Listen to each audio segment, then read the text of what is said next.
I can sit back and say why the Joker became the Joker, but it's still a decision he made at a point in time. So many people have been through that. Like, what we don't realize is the villain story, so many human beings have been through it and don't become villains. So everything can be, there's a reason for everything, but there's not a justification for everything. Right. Everything has a reason. So I'm this way. Okay, I killed him because he took my boiled egg. That's the reason, but it doesn't justify killing him. Right. Hi, everyone. Welcome to Truly Talkative Podcast. I'm your host, Enoch Hegren. I thought I knew like 100%. 98%. What is this? There's a reason for everything, but there's not a justification for everything. No, let me start going. Where I'm coming back. That day is like I'm playing and they come here. Come here. Yes, you.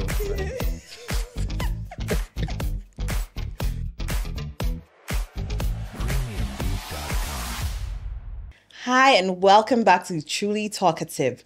So if you're watching on YouTube, my question to you is why? Why have you not subscribed? Go and subscribe right now. Like, comment, share, tap the notification bell, and so that you don't miss any of the episodes. All right, so today my guest, my lovely guest, is Dr. Kwesi Ankra. And I don't know whether you need any more information, but I mean, that's it, right? You're a medical doctor, you're a father, you're a new dad. Yes, you have a daughter that's about, what, 3 months? Or how old is she now? Yeah, 3, she's going forward. Going on 4 months. Oh, okay. 3.5. 3.5. Okay. 3.5 months. Okay. And today I actually titled today's episode, Survival of the Fittest. Okay. Okay. I think that I've shared that in previous episodes where I was talking about the fact that our upbringing impacts our parenting. I want us to talk about your upbringing. How was that like as a child growing up? You're from a family of what, 5, right? Mom and dad, yes. Yeah, 5. Okay, 2 older sisters, you're the last one. Okay, so my guess, because you're the only boy and because you're the last one, is that you were pampered. Is that true? Sometimes, yeah. Okay. So, like, walk us through your childhood. What was that like? Okay, so from when I could remember. Yeah, from when you can remember. Okay. From when I could remember, it was just me and my sisters mostly. Okay. And then we'd have help and maybe like an auntie around. And then my mom used to work in Ghana, but she wasn't in Accra. So she would come every weekend. Okay. And then my dad was out of the country. Oh, okay. For the most part of my, I would say, formative years. Okay. He came, was around 8, going on 9. Ah, okay. Yeah, so the most memories I have of him are from when he came back going. He used to visit, but I don't really remember. Okay. Yeah. So who was doing the raising at the time when you were younger? When I was very young, Yeah. I think my sisters and my mom. Oh, okay. Yeah. Okay. My sisters and my mom. Okay. Mostly I remember most of my memories from when I was young, my sisters. Yeah. I remember they taught me how to spell my name. Okay. You know, things like have that memory for some Yeah. reason. So yeah, my sisters played a huge role when I was really young. Okay. Yeah. What was the age gap? My oldest is 7 years. Okay. And then the second born is 6 years. Okay. So they were closer to each other. Yeah, they were. Yeah. They were like a unit. Yeah. So did you feel like alone? You know, the fact that they would get along when it comes to certain things, and then you would. Yeah. You did. I remember I used to ask my mom if I would have a brother. Oh. But that was when I was young. Yeah. But what was her response? Like when you? Oh, I don't think she used to sugarcoat it. No. Come on. I don't think she was. It wasn't a feasible thing because I was like I came when she was closer to 40. Okay. You know, I think mid-30s. So right. There was no way she was going to have another child at that point. It was like done. And so you said your sisters, your mom, and then sometimes an auntie. Yeah, like help. Sometimes a family member, sometimes not. Okay. So up until you're about 8, you didn't really have like a father figure in your life. Can you say Never that? thought about it like that, but yeah, actually. Yeah. I did. Okay. So like how did it kind of switch for you having your dad suddenly in your life like about maybe like 8 going? Because now you have a father figure in your life. Like what was there a switch? Did you feel the switch and what was that like? Yeah, I felt the switch. I haven't had this conversation with, I'll say, the important people around me before, and it's funny how I'm now having to think about those things. But yeah, I felt the switch. Like it was sudden, like it was drastic. I never had bedtime. Then all of a sudden, I have bedtime. I have time. I'm supposed to wake up, Right. just brush my teeth twice a day. Like all of a sudden, there was structure, Yeah. discipline. And Yeah. it wasn't gradual. It wasn't like, okay, I've not been around. I have a style I would want to parent. So if I'm now coming, let me take it easy and let the kids pick Okay. up. It was like, hey, let's get business. Right. Yeah. So, I mean, I appreciate part of it, and then Yeah, because I was going to say the things you've listed are good. I mean, structure is good for kids, right? 100%. Brushing your teeth twice a day. I mean, yes. I'm like, bedtime. Like, I'm the biggest advocate of like bedtime. Yeah, with the boys, my brothers always tell me, if you didn't do anything, right? Because me, I've let lots of things slide, but if you didn't do anything, right, after bedtime, they would sleep. And that's only because I also feel like I need that break. So I feel like the parents also need a break. Like the child should go to bed. You understand? So yeah. And so once that switch happened, there was no communication, I'm guessing. Like no one was like going to explain to you that, oh, maybe, okay, so this is how things are going to be now. It was just like, okay, this is it, my house, my rules. Was it? Yeah, it was like that. Yeah. It was like all of a sudden, it's more like things should be in order. Okay. Right? And then you come and it's not in order. So it's like, why isn't this thing in place? So it's like, that thing if your mom comes from work and maybe dishes are there, like she's like, come and wash the dish stuff. So that was how it was. But you're dealing with personality at this point. Somebody's life, the way they've been living for the past couple of years, and all of a sudden it's like you just need to switch it up. Right. But what was his background? Was it like military? Like why was structure so important to him? I mean, I guess it's important to every man. Okay. That's why I said I appreciate, That bit. Because, I mean, I don't know. Sometimes I think about it. My mom did an amazing job, but then, I mean, I feel like parenting, you need both the mom and dad. My mom did an amazing job, but then, like, when I think, like, what would I have been, if my dad didn't come, at that point. I mean, things happen. I mean, you take Mike Tyson, for example. He didn't have, a father figure, parent figure. But when he started boxing, his first trainer became that figure for him and taught him so much wisdom. So maybe somewhere along in my life, I would have gotten that. Okay. But we don't know. Yeah, we'll never know. Yeah, the most assured one is your father. Right. So, yeah, when he came, it was overnight. Things had to... Wow. And if it's not that way, it wasn't a conversation. It was... Yeah. Yeah. And so now let's move on to discipline, because obviously if there wasn't a structure at that point, then that means that you really go away with a lot of things. Yeah. Yeah. And so when it comes to discipline, what was discipline like for you? Like, were you do you feel you were overly disciplined? Were you disciplined by your mom, your dad? What was happening? I mean, that's why I agreed. First, I didn't want to agree when you said, was I pampered? But then when I think about it, I probably was pampered, because if they're now introducing bedtimes and things, and I mean, your kids are 3, 4, and they already have bedtimes. If I'm now getting to understand lifestyle like that, then I guess I wasn't, there wasn't really much discipline prior to when my dad came around. Yeah. So, yeah, I mean, discipline was all him. Okay. It was all him. Like, there was no... It's like, if... where they say when the cat is away, the mice can play. That's my father. When he's away, throw everything out the window. So at the same time, sometimes I think about it, like, was it really functional? Like, was his method productive? Like, did it really work? Because the moment he's not in the picture, it's back to factory settings.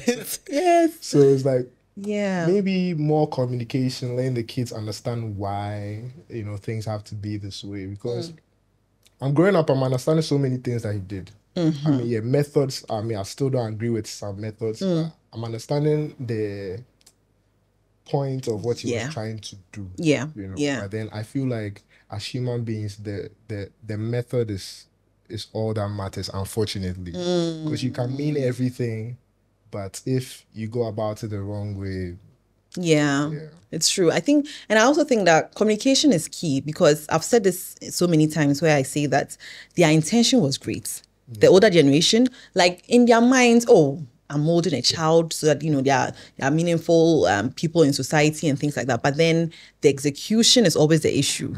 Because, and then we also don't know that you have good intention. We just think that, like, what is this? So that's usually the problem. Now, obviously, as an 8-year-old, and then becoming a teenager, and then becoming like an adult, it's different. Like with all that was going on in your life, how did you become, like, as a human being? Like, how do you think that these things kind of shaped you in terms of discipline and discipline? I'm sorry, I'm to put it that way, of indiscipline, but having those two things, because you had those two things going on in your home and in your life. So you had that discipline side to you, and then you had the other side that could let loose. yeah. Yeah. So how did you navigate life with that, and how do you think that it impacted you as an adult? Okay, so for when my father was in the picture, there was not really, I mean, what you are saying, once he was in the picture, things had to flow the way he wanted them to flow. Like there was no compromising or anything. Yeah, of course, if he's not around, I mean, if you're not watching TV, but then when he's around, you can watch TV. Yeah, those things will happen. But once he was in the picture, things had to flow the way he wanted them to. Okay. And then there was always a way to. There was always like a unit to measure, like a way to see if you are on the path that he needs you. Give me an example. I mean, that's what I'm saying, that maybe his methods were not really the most effective ones, but like things like your report card. Okay. Okay, because your conduct, whatever they wrote at the conduct place, is all that mattered. Like, you can't, because I mean, they've been watching you for a whole term. If they say that, yeah, talkative, you probably were talking a lot, right? And I mean, that's true. Yes. It's true. I mean, the conduct, the things they used to write there weren't always accurate, but there was some truth to it. There's always some truth to it. Yeah. And those things really mattered to my father. Okay. So you throw away the grades. It was the conduct. No, the grades were also very important. Okay. But I feel like the conduct was like the last, nail in the wood. If your conduct is good, he can just, walk away with like just a pep talk, tell you that, okay, next term, this is how it's supposed to be, all that. But then if after he's seen that the grades are not, and my father was a perfectionist, so it's not, I mean, I'm probably coming back with a grade, a general average of above 75, but it's not good enough for him. yeah, because I mean, 15, 16 people did better than that. Wow. Yeah. Sometimes 20 people did better. I'm like 25. There was a time I was 27. If I said what? I remember, and the term before, I think I jumped like close to 20. I'd come down. He said what? He counted with his hands. 1, 2, 3, 4, 5, 6, 7, 8, 9, 10. Said his fingers are finished.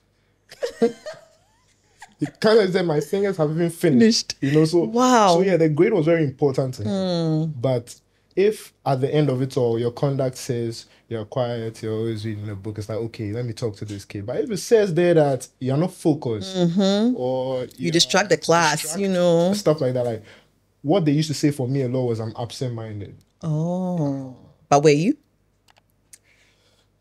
I was, but I don't think children choose to be absent-minded. I feel like it's just one of those things. I mean, it may be normal or it may be abnormal, right, where you're dealing with attention deficits disorders and stuff like that. And if you are getting that, maybe that should be like your cue to, okay, maybe this problem exists. Yeah. Let's sort it out. But Right. it was, no, it's your fault. We need to sort it out. You know, I remember I had, so some teachers, they didn't really do anything to me, but I don't like them. Go. I don't like them. I'll mention the name right now. No, please feel free. I don't like Yeah. So, there was one guy that said that whilst he's teaching, I'm looking through the window. Okay. Listen, he said, I'm looking at the swings through the window. So I want to go on break and go and swing. Meanwhile, when I think about it, I was just looking through the window. I was just thinking, Right. like, probably lost in my thoughts. What grade or age was this? When was this? I was in class 4. Okay. I was in class 4. So it was like the early years when my dad came around. Right. So class 4, so you're about like 9, 10.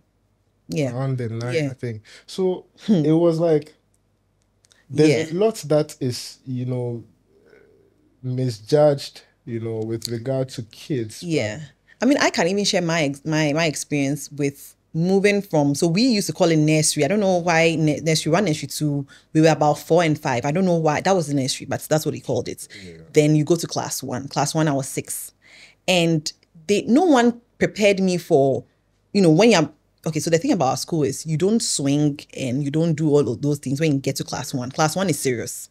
So class 1, it was built right by the swings. I don't know why. So you move from playing the whole day, I mean playing and then, you know, doing some work a bit, to class 1 where the swings are right there. Class 1 and class 2, the swing, the class with. And then I'm just watching. I used to stay out and watch the little kids playing all the time, and I longed for it.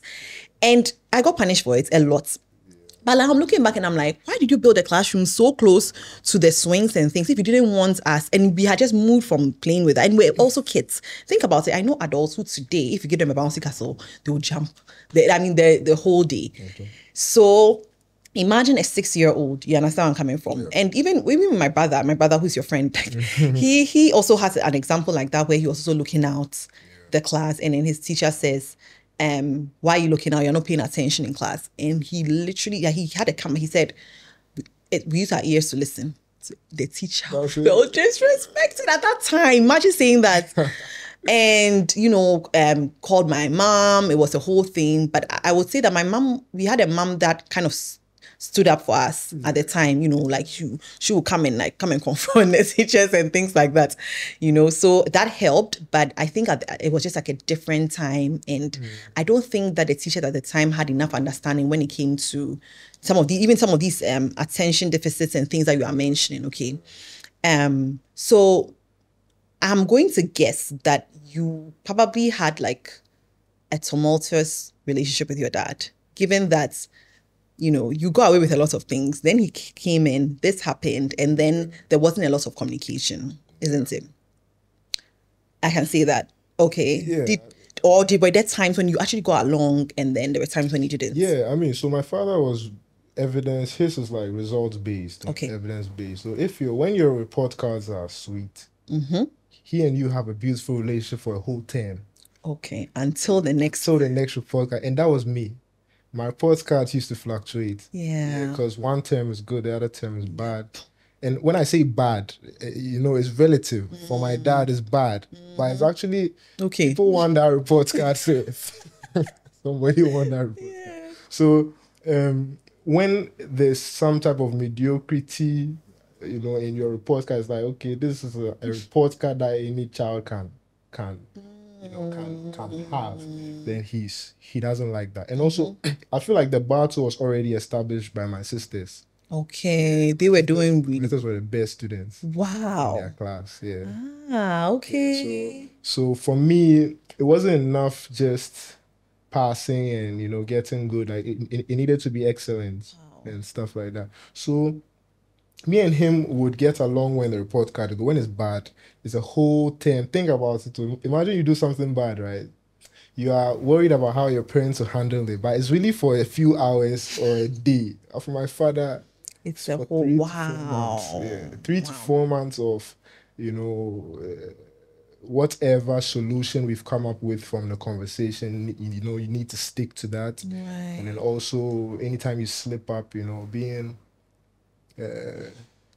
corrected, you know, Like we all know what that means, you know.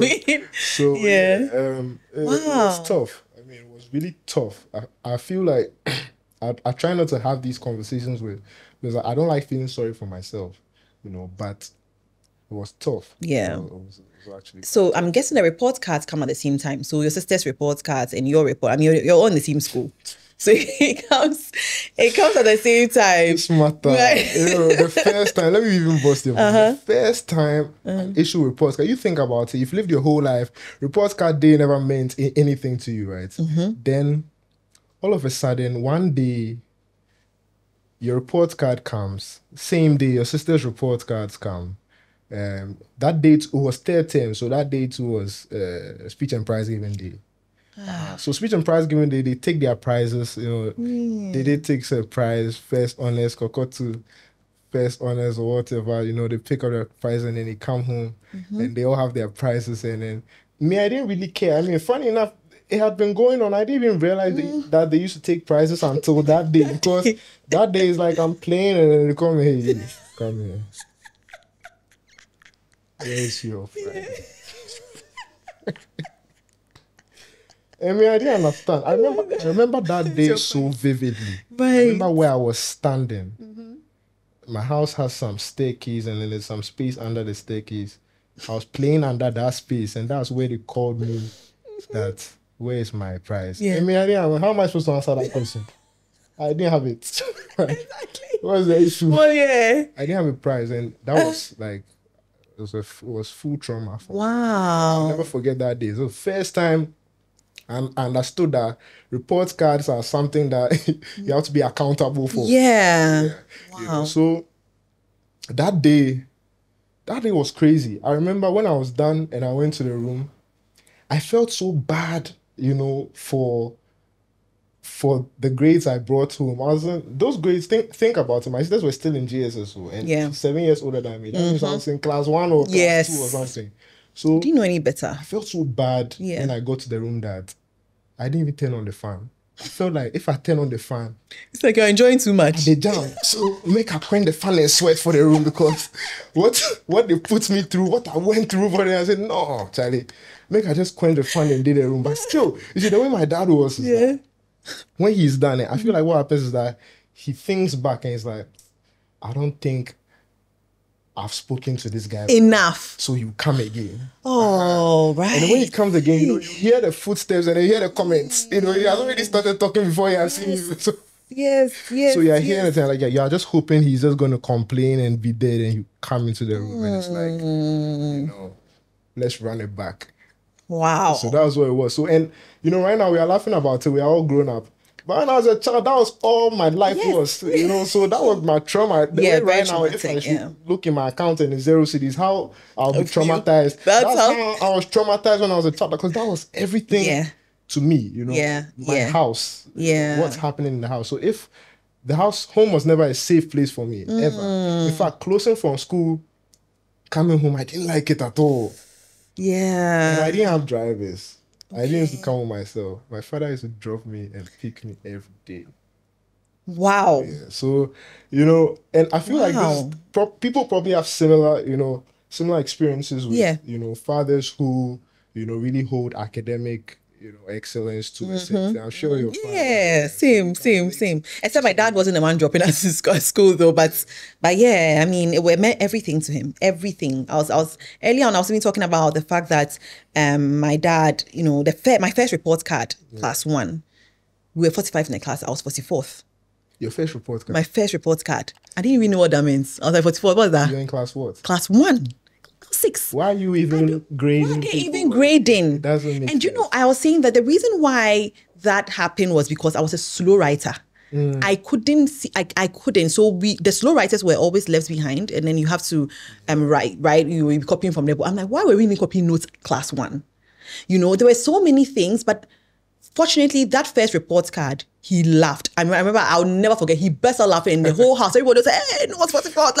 And I was like, 44, okay. Then they explained it to me, and I was like, okay, so reports. Okay, so this is what it means. Oh, so you have to work hard. Just like you, it was always fluctuating. Sometimes I do very well, sometimes, you know. And I, like I was saying, my dad meant everything to me. I was living to please my father. So that was it. And the same thing with the report card. It's true because with bank statements and report cards, bank statement for us now as adults, report cards. I was like, why did they do that to us as kids? I feel like they robbed us. When I say they, I meant the educational system at the time robbed kids of their childhood because there were so many things that we're supposed to be doing. It didn't have to be centered around report cards and prizes. You understand where I'm coming from? So now I want to kind of fast forward to you growing up. Okay. You have mentioned the fact that, the report cards will come at the same time. Obviously, there was some comparison. Did that affect your relationship with your siblings, your sisters in any way? No. Okay. Actually, through all that, they were my support system. My sisters and my mom. Because you collect the heat, finish. Then you come to the girls and then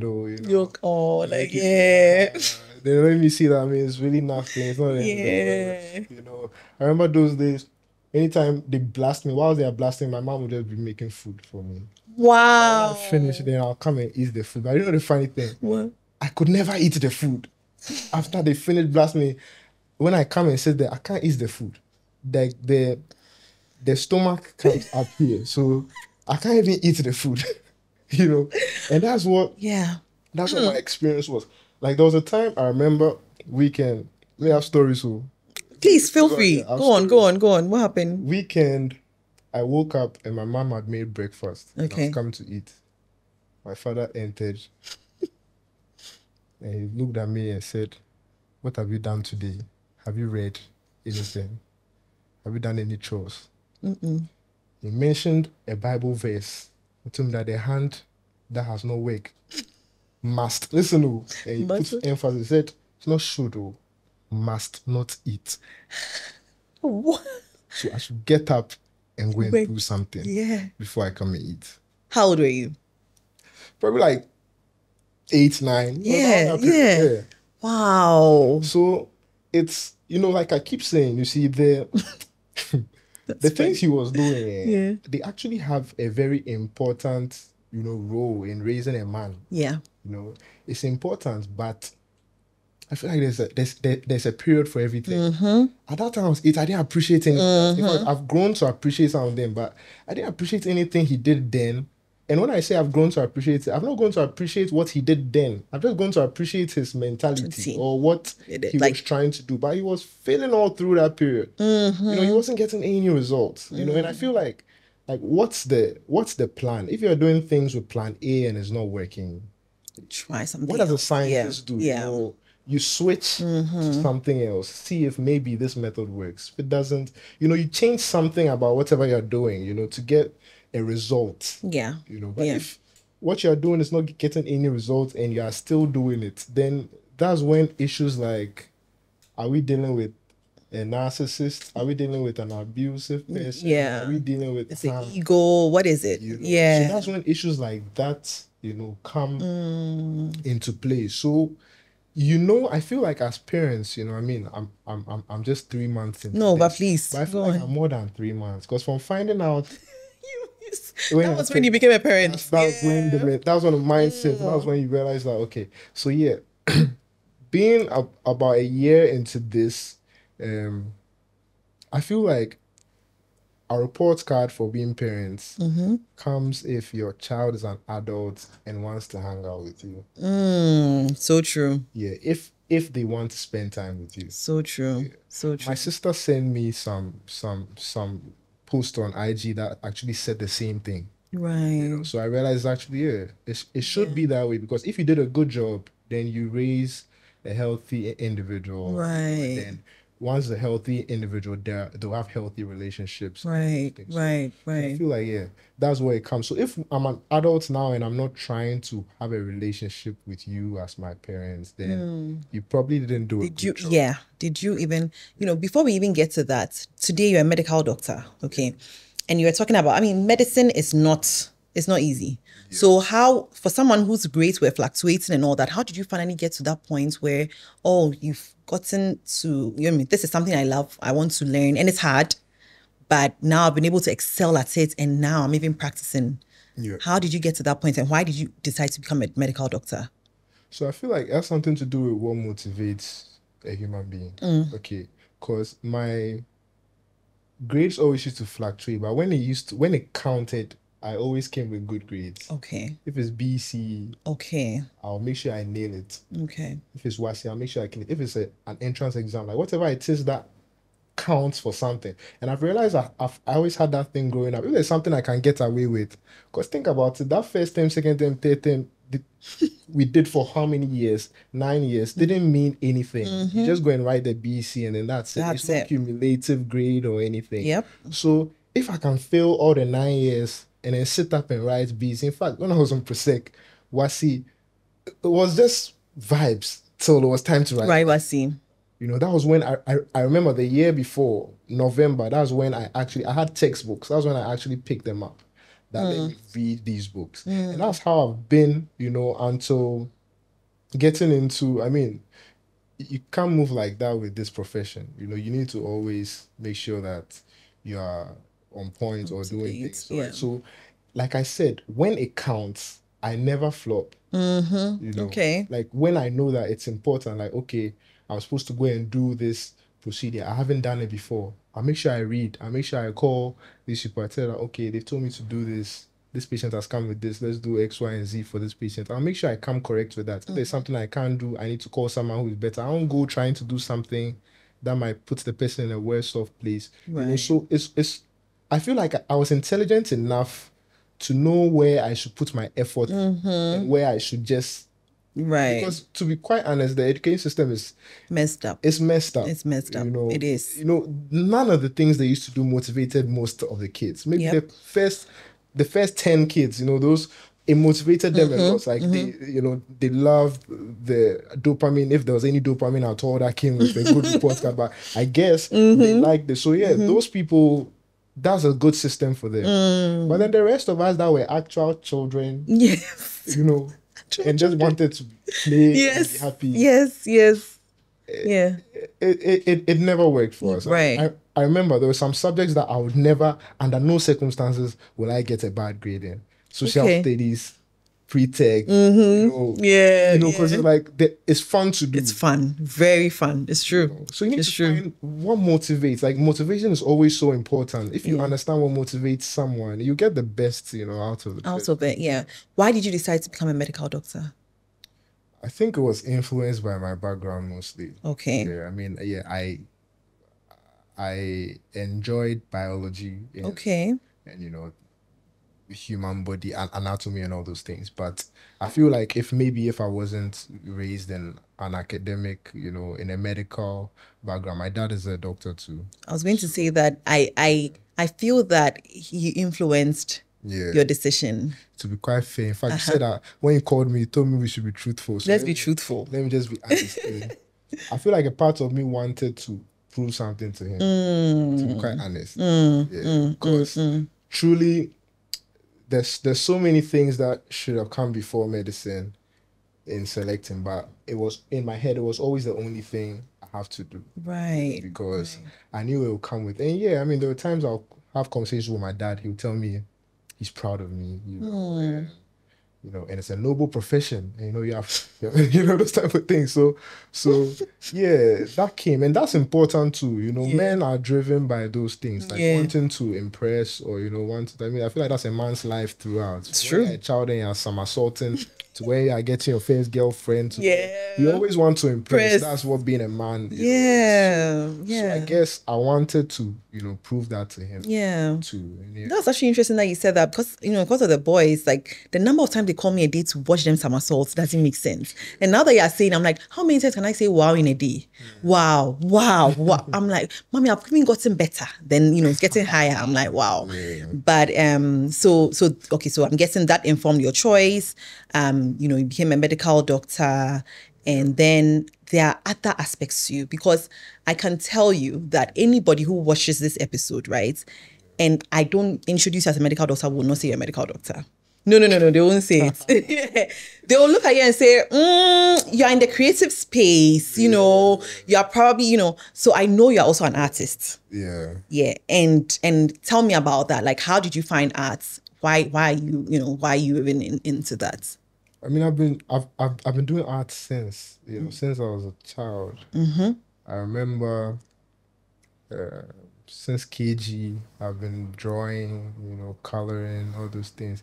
And that one too, I mean, background too plays a role. My sister, Kokotu, used to do a lot of those things. Okay. She used to draw, she used to do arts and crafts and things like that. So I was good at it. I was exposed to that. I was good at it. So I used to do it. And funny enough, when I was a child, when they asked me what I want to do, I used to say I want to be an artist. Wow. Yeah, and the response I was met with was that artists don't have any money.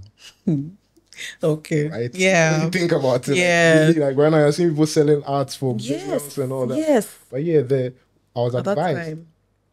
Okay, and the keyword is advised. I was advised that artists don't make any money. And so my brain, of course, would start now looking for things that make money. So Yeah. engineer, lawyer, doctor, and I mentioned all the things that actually don't make any money currently. Right? I mean, engineer, yeah, you have people. I mean, if you have a government contract, yes, but Yeah. like really, are you just going to come out with an engineering degree and then be rich? No. Yep. Medical doctor, no. Lawyers, in fact, they're on the side, because I was hearing things about how much Yeah. they pay. It's Yeah. sad, Yeah. So it's the opposite right now. It's Yeah. like following what you're good at, following your dream, being unique, being an artist, all these type of things. I mean, doing what you do. I mean, you're talking. Yeah. That's what you're it. doing. Just If you talking. told Yeah. your father this is what you want. Never. Like there's no way. He told me I was supposed to be in academia. So he told me, so you are going to be a scholar. That is what you're going to be. Yeah. So Funny yeah. thing, my dad never imposed. I was going to say that my dad didn't. He would say things like that, but he wouldn't impose. Okay, you're going to do this course or anything like that. All he knew was that just make sure that at the end of it all, you're good and you are doing something in academia somehow. But he wouldn't say you absolutely have to do this course. No. My father, he won't impose. He won't tell you do this or that. But he's just expecting you to be smart enough to know that once you're under this roof, you will do what he expects you to do. So if you don't, you feel it. Right. You feel that you have not made the right decision. He won't tell you that, oh no, do this, but you feel it. Yeah. You feel that you haven't made the right decision. So okay, I mean, before we even get to you becoming a dad, right? I would say that you being a medical doctor and then you being an artist are polar opposites, okay? And I feel like a lot of the things that you've spoken about in your childhood has manifested right now in your adulthood. In terms of, it's like there's the playful side and there's the uptight, serious, like I have to make sure that I'm doing everything, like, you understand? Never thought about it. Yeah. And I know this because I've seen you in the hospital and I've seen you outside the hospital. So I had never seen you in a hospital. Remember, I had only seen you outside the hospital. So then I saw you in the hospital. I'm like, you were like a different person. So I've always wondered how you do it. I'm like, how are you? Because you're like, right now, look at what you're wearing right now. I've seen you in a hospital where it's like shirts, tucked in, shoe. I'm looking at, the first time I saw it, I said, wow. And now that you're telling me all these things, I'm like, this makes so much sense. Surely. So now you're a dad, you're a new dad. And are you, how do I put this? So are you starting to appreciate, so I've noticed that a lot of people appreciate their parents more when they have kids. Even if they didn't get along with this parent, all of a sudden you're like, hey, okay. Or if they see that their child is manifesting any character of theirs, they start to understand their parents like, so that's why they were so strict on me or something like that. Do you feel like you're appreciating maybe, I mean, it doesn't even have to be your mom, dad, your parents more now? My child is still so young, but this may not answer your question, but she looks like my father, So, no matter how much, my question. No matter how I feel about him, because it's like, That's I said we should be truthful, right? Yes, please be truthful. When I first held my daughter, she looked like my father rough. I said, actually. Yeah, you ain't happy. Because I don't like my father, So it's like, this girl looks like I look like my father. So she actually looks like me. But then to me, she looks like my father. She looks like my father, Papa. Sometimes Yeah. you can come and wake when she wakes up and she's now opening her eyes. Then I can see my father wearing his glasses and looking like Charlie, you know. And that was the initial part of being a father. Yeah. And, like I used to be, you know, afraid or shy to admit it, but I didn't have a connection with my daughter initially.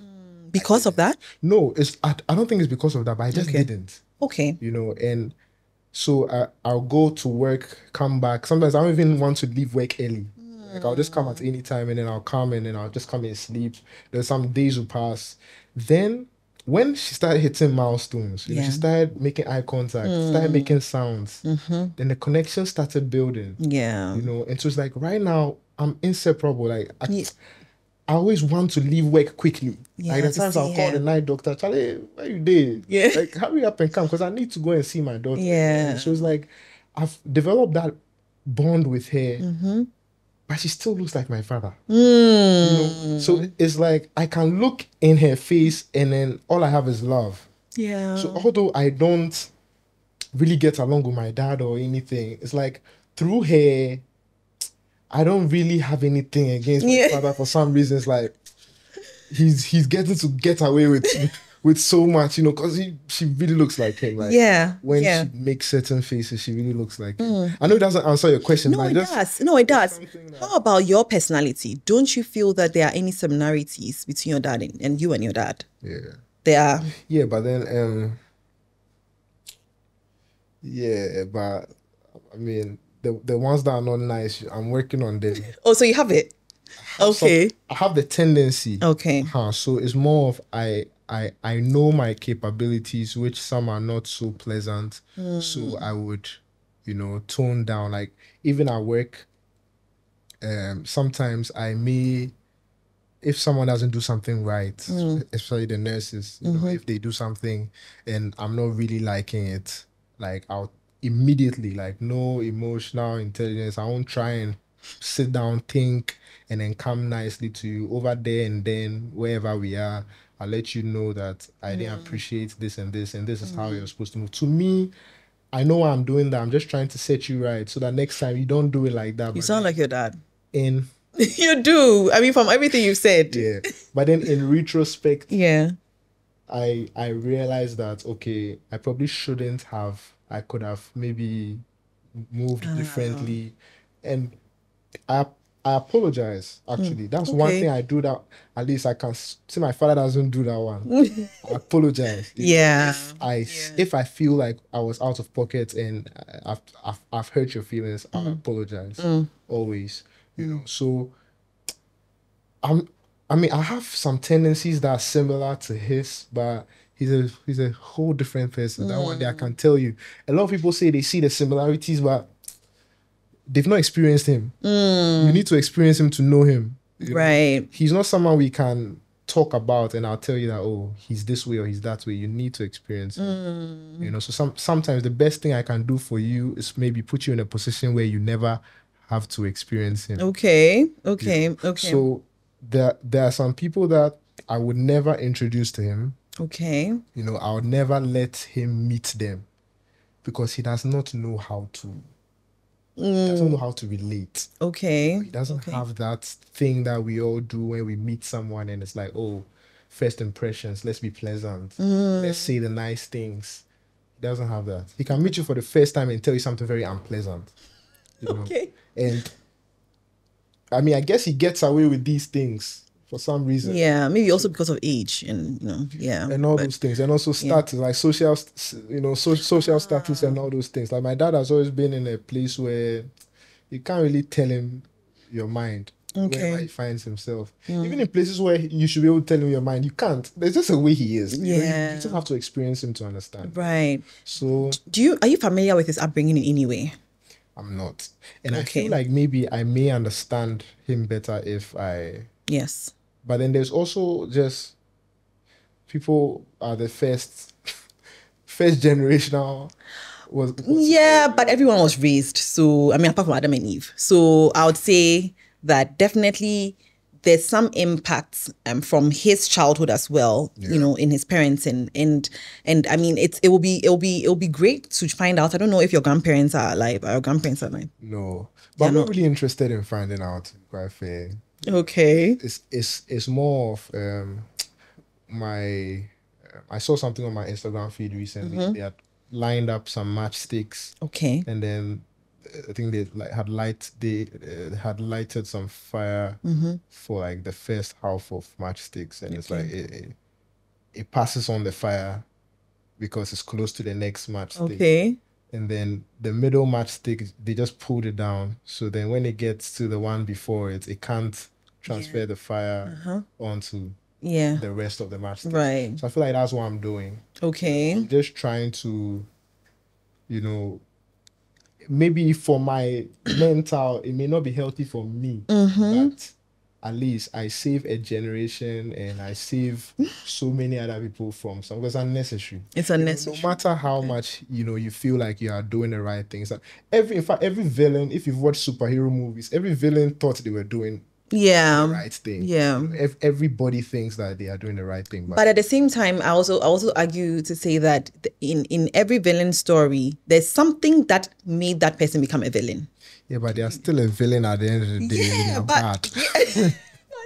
They are still bad. Happened. Yeah. Me, this is just for your own maybe healing in terms of like the trauma and stuff that you talk about, for your own healing. I'm not saying that definitely go and do that, but I just feel that it's important to know that definitely something, you know, something impacted who he is. For sure. And again, another thing that I like to say is that as we are growing and parenting, we realize that, oh, our parents also didn't know it all. I know that they pretended to know it all, but they didn't know it all. So they made mistakes along the line. He may not know the mistakes. I mean, he may not admit it, but trust me, everyone knows that they make mistakes. You know the funny thing? Everything you're telling me, I've heard it 100 Wow. You know. Okay. You see, I've heard it way too many times. You see, the thing is, it's still, everybody is just making excuses. Okay. For someone who should have just taken accountability and responsibility for themselves and their actions. It's that simple. Okay. You know, I can sit back and say why the Joker became the Joker, but it's still a decision he made at a point in time. So many people have been through that. Like, what we don't realize is the villain story, so many human beings have been through it and don't become villains. So everything can be, there's a reason for everything, but there's not a justification for everything. Right. Everything has a reason. So I'm this way. Okay, I killed him because he took my boiled egg. That's the reason, but it doesn't justify killing him. Right. So at the end of the day, I agree. Yeah, there's a reason for his approach, his methods and everything, but it doesn't justify it, and it never will. You know, so I feel like as parents, what we can do, you know, is to always make sure that whatever we do, you know, whatever our intentions are, we're able to do in the most healthy way possible. Right. I feel like that's our only job, you know, in the most healthy way possible. Okay. Maybe. No, I mean, I like that this is where you are in your life. At the end of the day, I know that we all go through different phases. Yeah. I may interview you next year. You might be totally different, have a totally different mindset. Your daughter would have been a year and maybe 3 months or so. Yeah. So you would see other things and say, whoa, you know, like, watch myself in this. Yeah. So, you know, we all go through different phases, but for me, I pray for healing for you. Yeah. I love the fact that you've set out to be a different dad. Like, you know, you want to be there, you want to be intentional, you want to apologize when you are wrong. I think that one is so important. Apologize when you are wrong. You know, we all had dads that never say sorry. So, or they'll say sorry, but, you know, so yeah, but I love that you are being intentional now. And I love that you're also recognizing certain traits in you that you said you are working on. 100%. Yeah. I don't know how you're working on it. Like, how are you working on it though? Is it therapy? What is it? Definitely not therapy. So what is it? How are you working on it? I mean, we're still growing, like you said. I mean, so maybe I'll get to the point where I'd want to do therapy. I mean, I used to talk to someone who made me start, but then I realized that it's not for me. Yeah, because then it felt like a business. It could be the therapist. Yeah, It could be that particular therapist. I didn't think it was going to help me. So after about 2-3 sessions, I just Stopped. You know, but then the important thing is that one thing I know is that whatever I've been through, so many people have been through it. In fact, almost everybody you talk to has some childhood trauma. Everybody has that. It's just about, are you willing to admit that you have it and then work on it? You know, so everybody has it, and I respect that. So you realize I never try to use it as an excuse that I'm this way or I did that because of. No, you just own up. You're an adult. That's it. You do wrong, you own up. There's nothing like, oh, when I was a child, they did this to me, they did that to me, so that's why I did this. I'm so sorry. No, I'm sorry. Yeah. I shouldn't have done this. This is the way it's supposed to be. And that's it. Just move on. I feel like life would be so much simpler if we stop trying to, make excuses for certain things. Excuses and then always try and sugarcoat things. Like, this is what you did. Yeah. You were rude. You shouldn't have been that way. You should be able to tell yourself these things. Right. And then just move on, and be a better person tomorrow. Because every day you have a chance to be a better person. It's like, I think about it, like I sit in a consulting room every day and I can be the sweetest person to people, because they paid to come in and like they want to be treated. So like, why can't I just intentionally, it's literally just a decision. Right. Like I've just decided I'm going to put a smile on my face and be nice to these people. So why can't I make that decision towards my kids or towards my wife? So what you're doing is good though, helping people get to the roots, but you need to also help them like be accountable. Yeah, there's accountability and like acceptance. Yeah, I get it. Just be man enough or woman enough to know that you were wrong here, and it's simple. It seems so difficult, but it's simple. Okay, it's not hard at all. Sometimes you're thinking like you have to. There have been times like I've been through those phases where I need to apologize and I can. Just go ahead and apologize. Yeah. And nobody ever apologizes, and then it's like yawa for you. Yeah. Never. Exactly. Just apologize. Maybe the bigger person when you apologize. Yeah. Sure. Okay. Thank you so much, Chrissy. It was really, really, really lovely having you. Yeah. Thank you. Thank you too.